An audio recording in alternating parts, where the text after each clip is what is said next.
Hey there, Bob here with JD Squared. Thanks for tuning in. What I'm doing here is a series of videos showing you how to install the XR6 or the XR12 rotary cutter. There's going to be several of the videos, probably 6 or 7 of them. And the first one that we're shooting now is going to show you how to install the machine, level it, everything like that.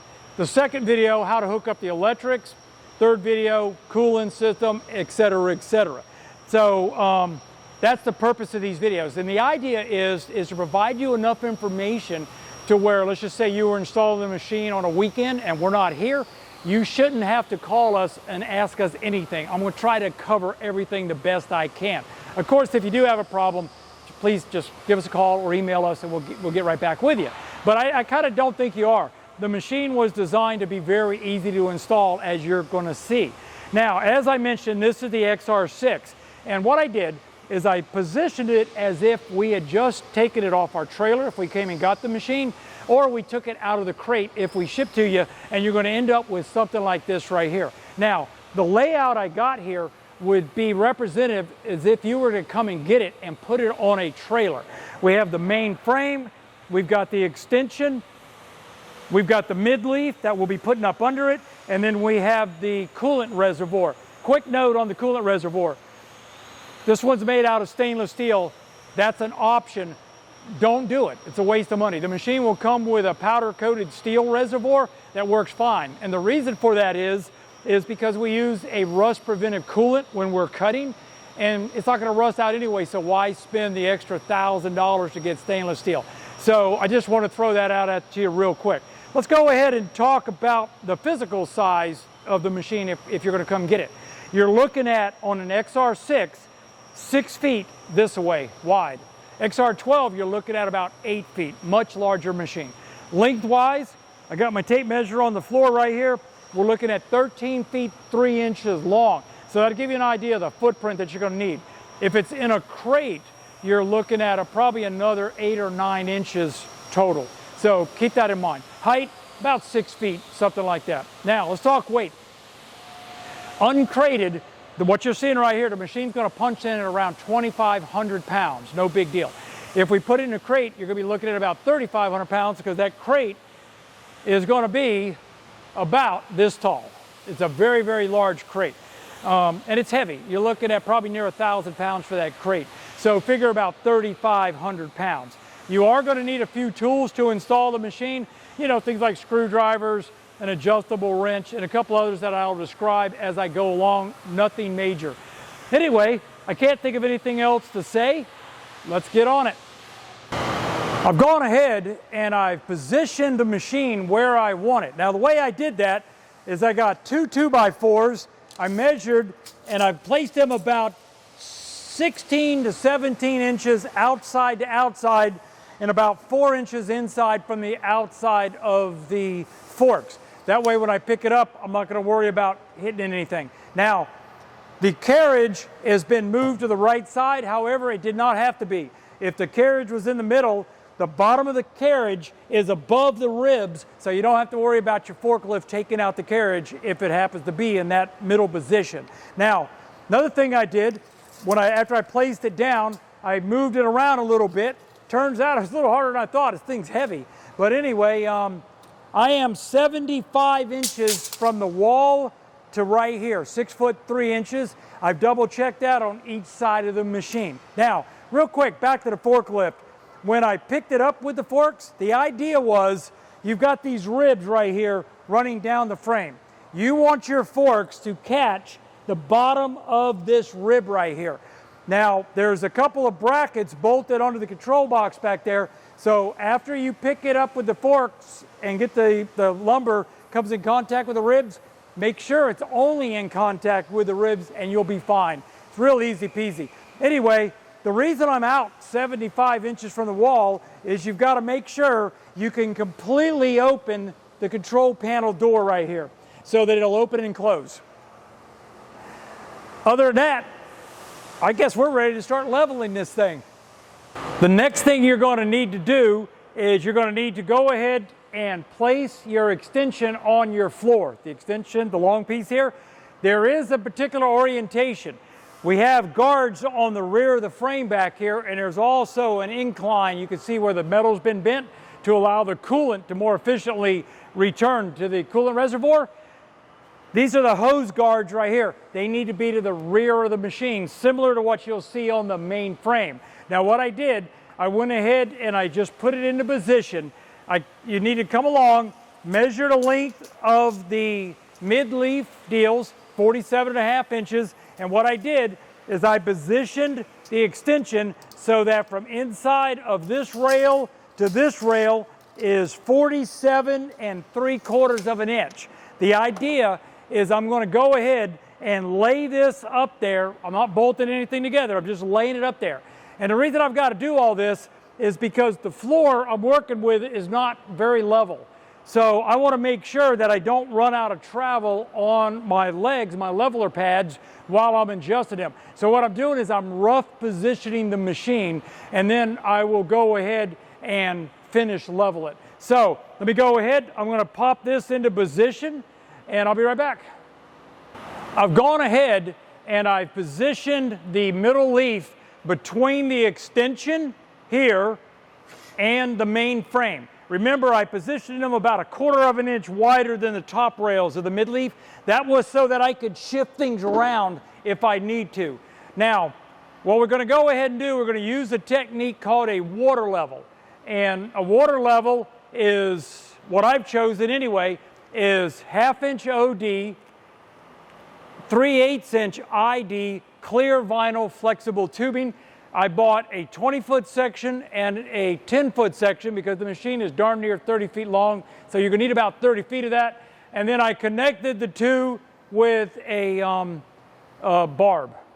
So you're going to need to get that. I also got a couple of tie wraps, and then using the brackets, let me get a little bit closer to you, using the brackets right here that we supply that are going to bolt the machine to the floor to secure it, we're going to use these to tie wrap the vinyl tubing to the machine. So let me go ahead and reposition the camera, and I'll show you what I'm doing on both ends.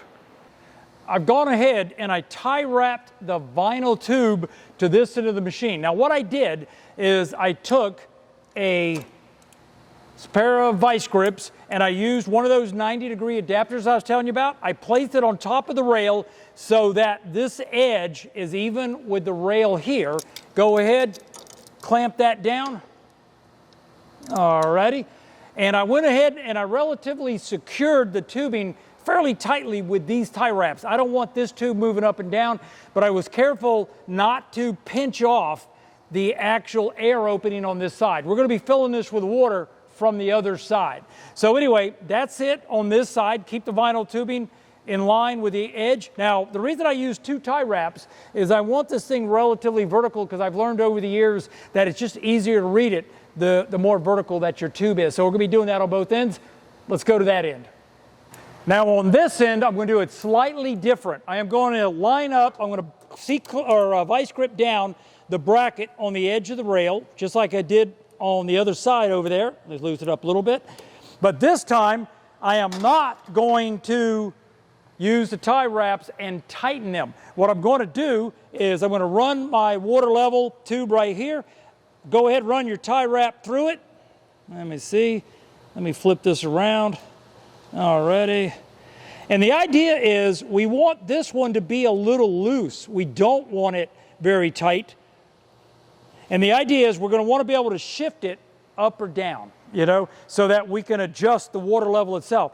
Now, once again, I'm going to come down here and I'm going to go ahead and place the second tie wrap a little bit lower.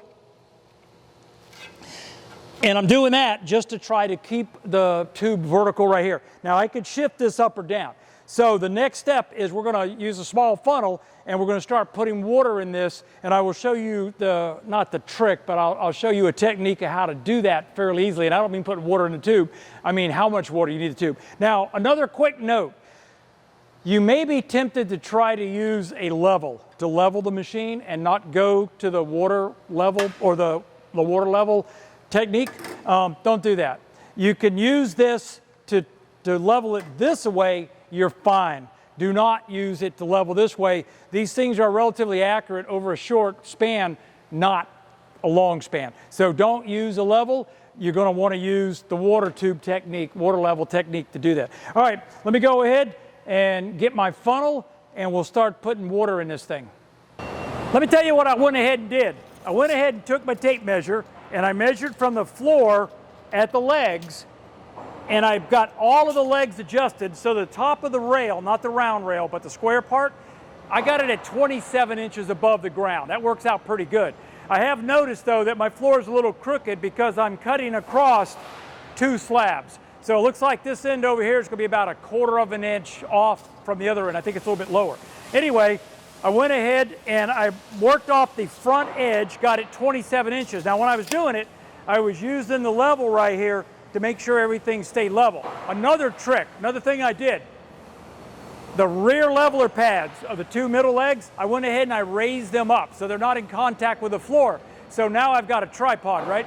So whenever I'm doing this on this end, I have to make sure that both of these legs are, both of those things are in contact with the floor. We're not teetering on diagonal legs right there. It's much easier done than it sounds. But anyway, you're going to want to do that. So I'm going to go ahead and rough level everything in, and then I'm going to go ahead and I'm going to remove this center section.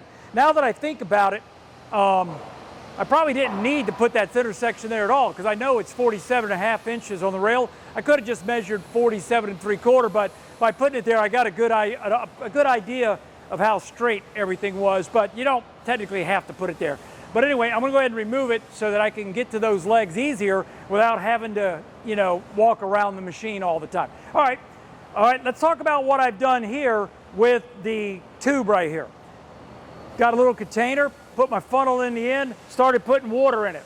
Now, the idea is, the trick I was telling you about, why this is loose right here, is I can now raise or lower the tube right here, and it will, like if I lower it, clearly I'm going to lower my water level. So I went ahead and I filled it up with water up to about in this area right here, about to the bottom of the rail in that ballpark. The idea is all I've got to do now is raise the tube up till the water level is at the top of the rail. And then I match it on that side down there so that both water levels or the water level is at the top of the rail. Now, a critical thing you're going to need to do, make sure there are no bubbles in your water line. You don't want any bubbles. That'll throw off your reading. The way you do that, start from one end, hold it like this, and you can see the bubbles, and they will walk up the tube. And you do it all the way to the end. When you get to the end, drop the tube. The rest of the bubbles will come out, and you'll be bubble free. All right, let me go ahead and finish leveling a little bit, but that's the idea. Oh, one more thing. We supply these black brackets with the machine that I'm using right now to hold the tube. They're going to bolt right here on these holes, and that's going to allow us to, I'm sorry, sweating. It's going to allow us to anchor those brackets to the floor, anchor the machine to the floor. Make sure that as you're adjusting it, you have the slots in those things to where they can pick up on that bolt hole right there. You don't want to be, in other words, you don't want to be too high, you know? The idea realistically is you would like the legs to be as short as possible, or the least amount of extension out the bottom that you can get your hole, that you can accomplish. You want the machine low, but keep in mind, you got to be able to get the bolt in that slot. Now it's a big slot, so it's fairly easy. So what I want to do right now is I'm going to go ahead and level out the machine using my levels and get the bubble level, everything lined up pretty good, and then I'll come back and we'll actually install the center section and we'll complete the install. I've gone ahead and I've removed the middle leaf out of the machine right here. I've got this rough leveled. The next step is to go ahead and install, anchored to the floor, the main frame. Now to do that, I am once again going to use my water level. The only reason I used the water level over the entire length of the machine was that I wanted to make sure that I had enough thread adjustments trying to get that leveler up into the leg as far as I could. Remember I told you the lower the better? I wanted to make sure I was in the ballpark. But now I've got to relocate the water leveler to right here. So to do that, I'm going to go ahead, drain some water out of the tube, back into it. A little hint here real quick, just go ahead, remove your funnel, slide out your tube, and just go ahead and place it back into the jar. Now I'll be able to walk the water down to it, and then I'll put water back into the tube enough to be able to water level the main frame. Once I have that leveled, then we'll go ahead and anchor it to the floor. I went ahead and I took the bracket that was bolted to the other end down there, the one that we're going to end up placing on our legs right here. Let me see, yep. I went ahead and I put it on this end. I unclamped it there with the vice grip, put it here. The reason I did it, I already had the tie wrap on it, what the heck. Now, I went ahead and I cut the vinyl tube because I didn't want to deal with that real long length, because it turns out with water leveling, the best thing you could do is have a nice smooth transition. You see how this isn't coiled on the floor? It's kind of smooth. Well, all the bubbles will automatically come out. So that worked out great. Now, I filled up my water, refilled it back up. Now, as I adjust this up or down, I can, just by pulling the tube, like right now, I'm well below the level of the flat rail. I'm also below it down there. So what I'm going to do is I'm going to pull this up, and I will take a still shot of this so you can see it better. And I'm going to work off the bottom of the rail because I've got this surface to reference off of too. So I adjust it to the bottom. All right. Now, if we come down to this end, and once again, I'll take a still shot of this for you, and I look at it, and yeah, lo and behold, this end right here is 3/8 of an inch too low. So remember, I said we want to try to keep the legs extending out of the bottom of the tube as short as possible, which means I'm not really going to want to raise this end up to match that end, because I've already got a pretty good amount of extension on that leg.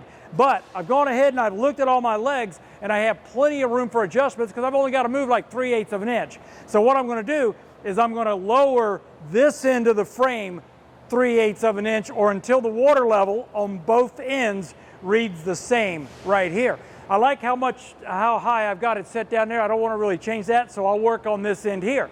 So let me go ahead and re-level that. All right, I've got my main frame perfectly level, as close as I can get it.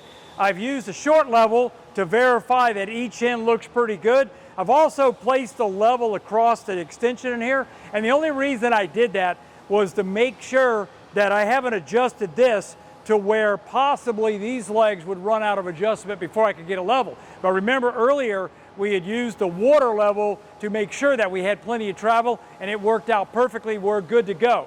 I even used my tape measure to verify when I'm all done that I am the correct distance from the wall. So the machine is perfectly level. The next step is we're going to go ahead and anchor it to the floor. I'm going to go ahead and use 4 of the 8 supplied anchor brackets to go ahead and lock the machine down to the floor. Now, I'll be installing these at all 4 corners. As you can see, there's one right there. I'm going to be using a 12mm bolt. By the way, all of our machinery here at JD Squared, plasma cutters, CNC machinery anyway, are metric. So that's the kind of tools that you're going to be working with. So I got my 12mm bolt, washer, and flange nut, and then I've got my little impact wrench right here. And what you're going to want to do is, I've got that in loose, you're going to want to place the bolt in, press down all the way to the floor, hold it down and hit it.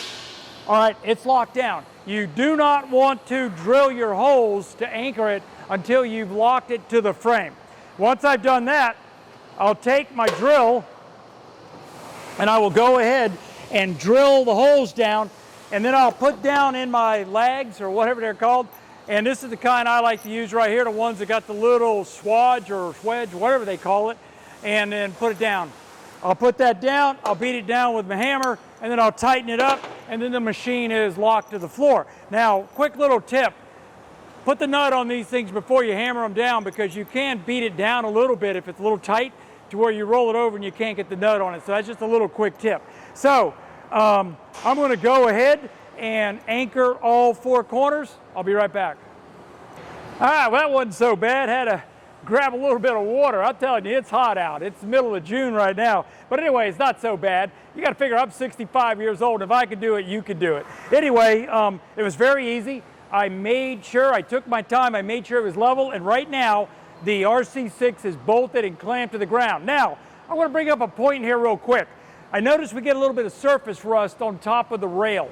And you got to realize this machine is a little over 2 or 3 months old. We're moving it in position, but we've had it here for a while. It's been raining like crazy here, and you get that moisture in the air. You will probably get surface rust on the railing eventually.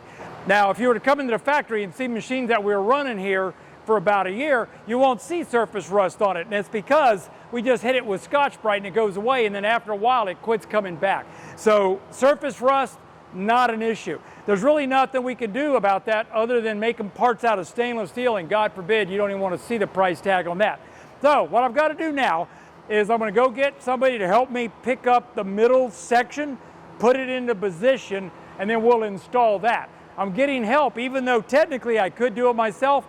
65 years old, I'm not going to hurt my back doing this. So I'll get some help and we'll go ahead and put the middle section in. And by the way, it's all downhill from here, baby. We've done, this is the hard part. We're done. After that, everything is super easy. So let's get on with it. All right, I've gone ahead, I got a little bit of help, and I have replaced the center section into the machine. I'm guessing the thing weighs about 100 pounds. If I had to guess, say about 100 pounds. So that's why I used, got a little bit of help so I didn't have to lean over and hurt my back. Anyway, it's in position. Let me tell you a couple of things that happened real quick. I went and got a bite to eat. Well, while I was gone, it rained like crazy. Well, naturally, being in the middle of June, we have all the doors open in the factory right here. And while I was gone, I picked up a little bit of surface rust, a little bit more, just in a couple areas, just in that hour that I was gone. And once again, I want to kind of repeat myself. Don't worry about it. Hit it with Scotch-Brite, it'll be fine. But what happens in the real world when the machine is operating, we use a special coolant by Pico. It's a rust preventive. So it's going to stop this from happening. Like the RC6 that was here for a year and a half doesn't have any rust on the rails or anything like that. So do not worry about any surface rust. Another thing is too, I'm a little bit of a OCD perfectionist, I guess you could say. This is going to drive me nuts. So that was too long of a screw. So while I was out at lunch, I went and got shorter legs so they just look nicer. I'm going to cut that shorter. Don't ask me why I'm telling you that. It's just the way I am. I like to build things right, and that's bothered me. Anyway, we've got it lined up. Now, the way the center section works, on each end, there are 4 12-millimeter countersunk holes.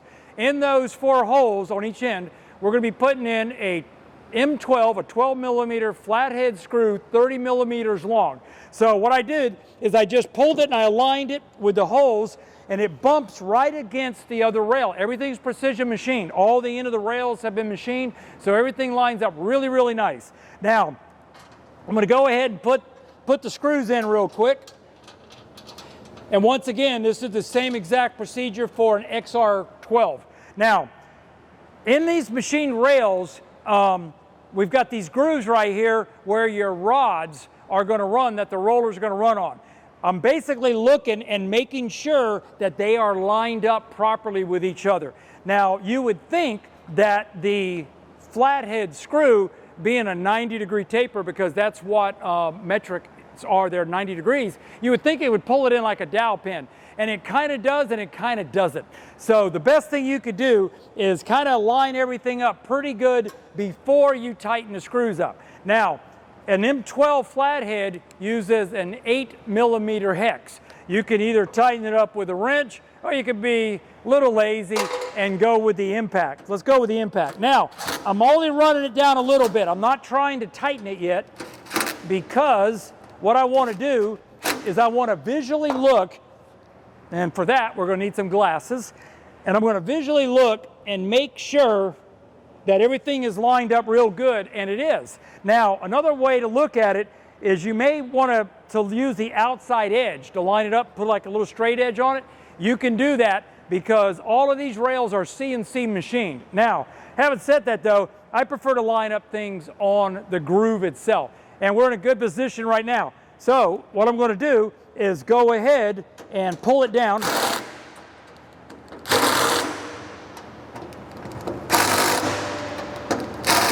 Okay. All right, now that's going to line everything up. So the middle section is now lined up with the frame. Everything's nice and straight. I'm going to take a look up under here, and I want to make sure that this frame here, what I really want to see is a little bit of daylight underneath this midsection. Because when I tighten this up, what's going to happen is that's why we use 4 on each side, so that it kind of like pulls everything level. It's going to pull itself level and lift these levelers off the ground. After that, I just reposition the levelers to where they're holding a little bit of the load, and we're good to go. All right, let me go ahead and I am going to slide the extension. I'm going to go ahead and line it up. I can do it by myself. It's not a problem. And I'll be right back when I've got that in position. Okay, I've got the main frame into position. I've pushed it up against the middle section, and using my long 5-foot level, this one right here, I'm using it as a straight edge and referencing off the inside of the groove. I mentioned earlier you could use the outside because they're all CNC machine, but the way we have to jig these things, we only know that the ends are going to be pretty darn good, because no matter what kind of steel you buy, typically you'll have a slight bow. It may not be much, but it'll be a bow. Now when we CNC machine it, we machine the groove and everything straight. So it's better to reference off the groove and forget about the outside. So just regard what I said earlier, just reference everything off the groove. Now, what I've done is, once again, I've got the main set or the extension into position. I've run the screws down. Now what happened while I was doing that, this particular groove was off ever so slightly from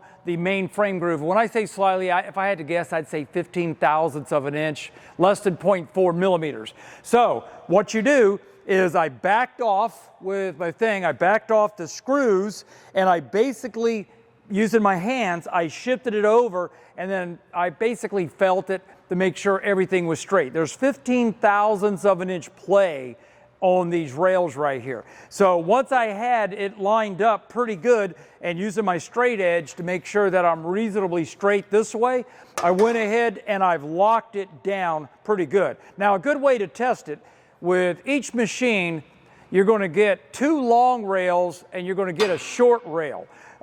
If I took the short rail and I just placed it in the groove, I can sit here and I can spin it free. Remember, I said there's only 15 thousandths of an inch play right there, but I can spin it free. I can also run it anywhere I want up and down the rail. So that's a good way to test also if you've got everything straight. Once I got everything lined up and I'm pretty happy with it, I went ahead and I've tightened down all of the bolts. Now, on this end, you notice that I have replaced the water level down here and verify that everything was right, and it was off about a 1/16 of an inch. I'm not sure why. So I went ahead and moved it, readjusted it, and obviously I used a level right here to make sure that we were even left and right. Now, or this way. Now, what has happened is these things right here had come off the ground. So I went ahead and I lowered them down to the ground and just snugged them up just a little bit. You don't want to put a lot of pressure on it because you don't want to raise the frame with those right there, because remember, this is bolted down to the ground. All those 8 bolts are keeping everything lined up. So you bring these levelers here down to the ground, just a touch more until you could feel them go under load. That's it, you're done at that point. Now, another thing I should mention is on the leveler legs, there's a lock nut on it. So once I get all this done, I've done here, I've gone ahead and I've take that lock nut and I'm going to run it up. In fact, I haven't even done it on the ends right here yet. I'm going to run it up and I'm going to lock it up into the other nut. That'll keep everything nice and straight.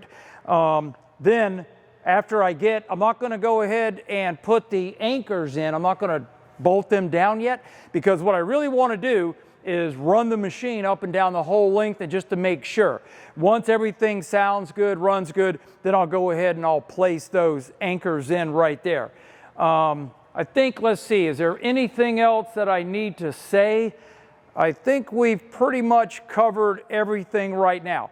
The time it takes to do this, if I had to guess, a couple people could do it in maybe an hour. A little more. By myself, if I wasn't shooting this video, I could have probably done it in about an hour and a half, 2 hours by myself.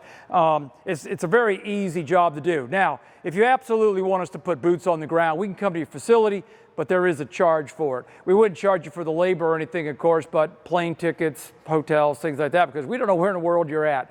But we can do it. But I've gone out of my way to design a machine that was easy for the end user to install themselves. And as you can see, there's nothing I've done that has been very difficult. Now, like I said, the big trick is just double check everything.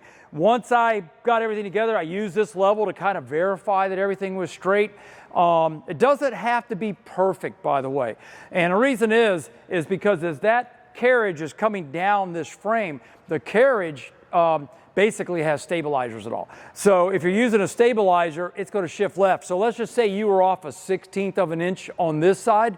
Well, that means all the tooling and everything has also got your material shifted over that same amount. So the idea is to get it as absolutely close as you can. Anyway, we are ready to move on to the next video, which will be how to install the gear racks and the rods. Those are all pre-installed on the main frame. We don't install them on the extensions and everything. And I'm talking about these rods right here. So stay tuned for that video right there. That'll be the next step that you're going to need to take to get your XR up and running. I want to thank you very much if you've ordered the machine. Thank you. If you're looking at it, I hope this video has been helpful. Anyway, if you've got any questions, please contact us, and I'm going to get set up so I can show you how to put the gear racks and the rods in. Thank you very much. I hope you have a great day.